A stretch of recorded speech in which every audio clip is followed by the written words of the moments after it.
Pemirsa, pindang khas desa Muara Gula Baru hingga kini masih dilestarikan dan dimasak oleh warga setempat. Dengan memiliki rasa gurih, manis, dan asam yang berasal dari belimbing wuluh, membedakan masakan pindang desa Muara Gula Baru dengan pindang yang ada di Sumatera Selatan. Kabupaten Muara ini menjadi salah satu wilayah di Sumatera Selatan yang memiliki banyak makanan khas yang enak. Salah satunya pindang ikan dengan belimbing yang berasal dari desa Muara Gula Baru.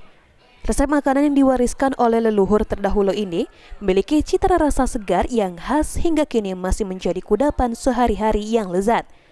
Untuk melestarikan tradisi dan budaya yang ada di desa Muara Gula, pemerintah desa Muara Gula Baru mengadakan perlombaan memasak pindang ikan belimbing pada peringatan Hari Jadi Desa yang ke-54 kemarin. Meli Susanti dari kelompok 7 menjadi juara 1 lomba masak pindang belimbing, berhasil memadukan rasa gurih dari ikan berpadu dengan rasa manis dan asam. Rahasia kelezatan dan kesegaran pindang ini dengan menambahkan potongan belimbing wuluh yang asam bercampur dengan rempah menjadi citra rasa khas pindang asli desa Muara Gula Baru.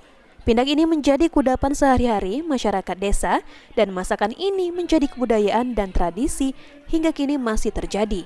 Kedepannya, Meli akan berinovasi dengan mencoba menambahkan ornamen di masakan pindang ikan belimbing. 119. Oh, ini ada. 70. Dikasih terasi sedikit, dikasih bawang sedikit. Kadang 1 minggu sekali. Itu masakan tradisi Muara Gula Baru. Perlombaan ini dimaksudkan agar masyarakat desa Muara Gula tidak melupakan masakan yang resepnya turun langsung dari orang tua terdahulu, di mana saat ini banyak makanan dengan berbagai macam olahan yang disukai oleh anak muda.